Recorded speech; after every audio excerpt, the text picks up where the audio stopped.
Hello, Banjo! Hello, Kazooie! And hello, Internet! Welcome, everyone watching this video, to the new Jojo Play Series! Today, we're going to be playing a game that's almost as old as my last video! Oops! Yep! Mistakes were made. So yeah, I'm really sorry for disappearing off YouTube for so long. I've still been active on all my social media, but in terms of my YouTube account, I've just kind of been MIA for the past 8 months now, jeez. And that was not of my own volition, believe me. I've missed doing these videos. I'm super psyched to be doing this again. As for why I left, I'll get into it in a little bit more detail in a second, but simply put, 2016 was kind of a rough year. Like, I know, I'm like the first person to ever say that. 2016 was so amazing for everybody else. I'm talking sacrilege.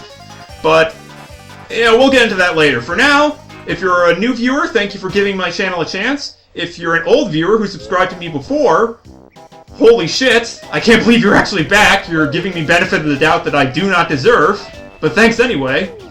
And real quick before we get started, I just want to give a quick shout out and a thank you to Dreaming Buttons on Tumblr. She's the artist who did the title card for this episode, which looks amazing!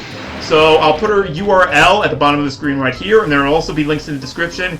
Go check her out, she's really awesome. But enough of that, let's just get started with this game. I probably clipped the mic like hell on that. Sorry. Okay, I already freed up a save file, so let's just get right into it.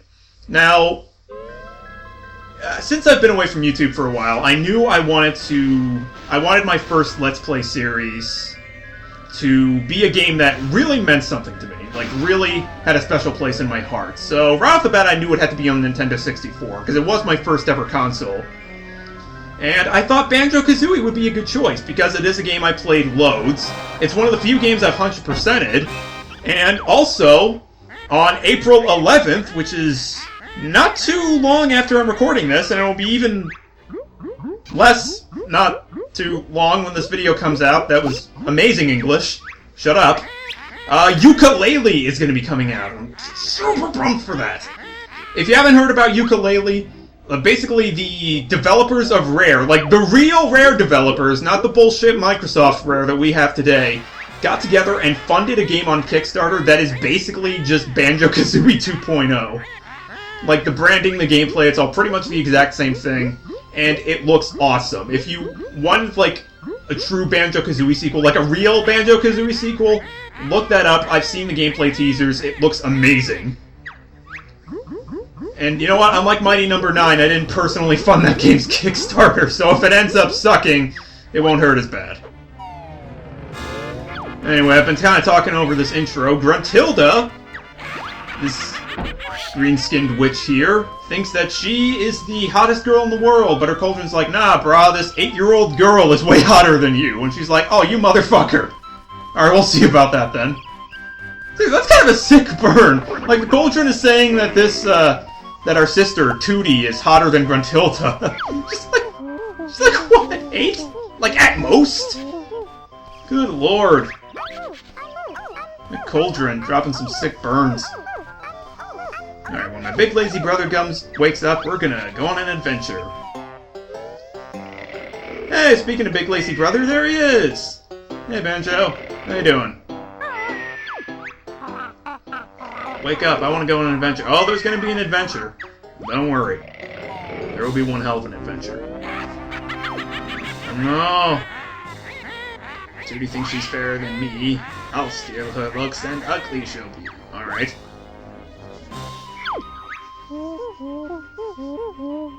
Is that your... Really? You think that's Banjo? Up there in the sky, the green-skinned witch that appears to be spewing out fart gas. Yeah, okay, sure. I want to get your glasses prescription checked out there. Oh dear.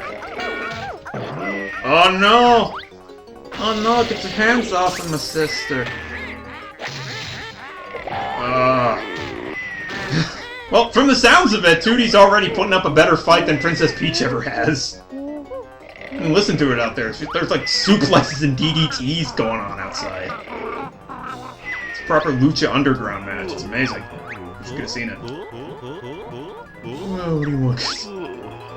Okay, I'm just gonna say right now, I already identify with Banjo. Although not in a way that I'm particularly proud of. I mean, by God, it's like 11 a.m., he's still in bed. I've been there more times than I'd like to admit. Probably twice as many times as I'd like to admit, actually. I'll even go that far. Okay, listen up. I'm Bottles, the short-sighted mole. Yeah, apparently you are very short-sighted. You mistook me for... what's-her-face? Better than you can, Goggle Boy. What was all that noise about? Where's my sister Tootie? Oh, Tootie's gone. So yes, Gruntilda has kidnapped our sister, and we need to get her back. She flew up to her mountain lair. Yeah, so apparently I live right across the street from Mordor. Okay. That makes sense. Alright, press A if you want me to teach you some basic moves, or press B if you think you're already good. I think I am already good. I'm not going to waste everybody's time with the tutorial. I already know perfectly well how to play this game. And, yeah, let's just get going with this. Now, that being said, I am going to, before I go to Grunty's lair up there it is, in all its evil glory. Okay, there we go. I am going to, real quick, go around this area and collect all the extra honeycomb pieces. Extra honeycomb pieces will, once you get enough of them, they will fill out your maximum health, so you can get hit more times before dying. That is very helpful. And just to be clear, this is going to be a 100% playthrough. I'm probably not going to get all the extra honeycomb pieces, since they're not necessary to 100% completion, and I can't remember where most of them are anyway. But we are going to be getting everything that counts towards getting the true ending to this game. We're going to be getting all the Jiggies, all the notes, all the Jinjos, all that good stuff. This is probably not going to be a common occurrence. I'm probably only ever going to do 100% playthroughs of games that I've already 100%ed before. Which I think is a... I don't know why I say that like it's uncommon, like, oh, like, I'm only going to 100% it if I've 100%ed it before. I think that's your normal... I think that's a normal condition for that sort of thing, but yeah. Basically what I'm trying to say here is that I'm not going to be doing a lot of 100% playthroughs, but this game is an exception because I've just played it so much and I love it. Look out for me, I'm an extra life. So yes, those golden statues are extra lives. So yeah, real quick, as I'm getting all these extra honeycomb pieces, I guess I might as well explain just why I was gone for so long. Because I would, honestly, I would prefer to just leave it as, yeah, the last 8 months have been kind of rough and leave it at that. Like, I don't want to inundate you guys with my sob stories or anything, but at the same time, I don't want to be too vague because then everybody's imagination goes straight to, like, death. So, just simply put, I've had a lot of shit happen to me in a very short amount of time, and I needed some time to sort of recover and recuperate. For starters, my social circle pretty much disintegrated. I'm a very introverted sort of guy, so it's rare for me to have more than 2 or 3 good friends at a time. Which is... Now, the nice thing about that is that I get to form really strong and, like, meaningful bonds with those people who are my friends.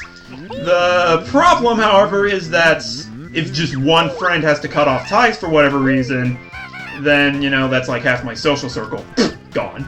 And that's pretty much what happened. Erin had to pack up her things and move out of state, for example. So you're not going to be seeing any more videos with her, which is a shame, because I think one of my favorite videos I've ever done is the downtime episode of the PS1 game of Jojo's Bizarre Adventure, where we pretty much just spent an hour yelling references at each other. I still got a good laugh out of that video watching it back today, I'm not going to lie. Probably the only one, but, you know. It's still a good time for me regardless. So yeah, Erin had to move away, another friend had to cut off ties for personal reasons that I'm not going to be a dick and mention here. And on top of that, I was also changing majors, which was, like, because I'm in college right now, I had to change majors, which was kind of a big deal for me because, I had been pretty set in stone with the major that I had chosen already, but I realized it wasn't for me. Maybe I'll talk about that more in the future, but also there's the general stress of, you know, just college work and going back and, you know, trying to be more extroverted and, you know, socially active because of, you know, my issues with my friends, which you know, is not me. That's not who I am. And, like, all these problems by themselves, like, it wouldn't have been a big problem. But this all happened within the span of, like, 2 weeks. It was really fucking stressful. So I basically had to put my life on hold to just sort of, you know, recover emotionally. You know, if I can get sort of deep on you guys. That wasn't the voice I was doing, by the way. I just burped a little bit. Very attractive by now. So, this is Grunty's lair. Now that I'm done with that. So yeah, that's why I've been gone. But don't worry, everything's fine. I've had time to recuperate. I'm feeling more at peace with myself now, and I've come up with a lot of good ideas for the channel in the meantime, so... Silver lining to everything, kids. Take that with you. But yes, Grunty's lair. This is basically the hub world of this game. Right here is the entrance to the first area, but we can't get in there yet. And the reason for that is this, right here. See this picture? This is a picture of the world map. There are pictures like this all throughout Grunty's lair, but they're not filled in. They're like little jigsaw pieces you gotta get. Using... well, Miles is probably gonna explain. Stand on the jigsaw-shaped podium and I'll... Okay, fine, I'll do it myself. So yes, these pictures of the world areas are not filled in. You got to fill them in yourself by getting jiggies. If you never played Banjo-Kazooie before, and if you haven't, do it. It's amazing. But jiggies are basically like the stars in Super Mario 64. They're the main things you're trying to collect in each level, and you use them to get more progress in the game. And you need to collect every jiggy that's in the game in order to get the true ending. So right off the bat, there's a jiggy just lying here in Grunty's lair, and we're going to use this to get into the first area. So let's do it. Okay, I need to stop. Gotta stop doing that. That's actually slowing me down. One of the rare games where dodge rolling actually isn't a faster method of getting around the world. What's that madness all about? Okay, to enter the world shown on the picture, you must fill in the missing spaces with the jigsaw pieces. Yeah. Okay, yes, use A to fill it in. Got it. Press A if you don't want to use any jigsaw pieces. Press B to... Okay, got it. I've danced this dance many a time before. Alright. We just put in the first jigsaw piece, and now we can go to the first world, which is... The others just may test your... Yeah, whatever. Mumbo's Mountain. You fucking... Shut up! Get out of here with your big dumb head. Continue! 9, 8, 7, 6, 5, 4, 3, 2,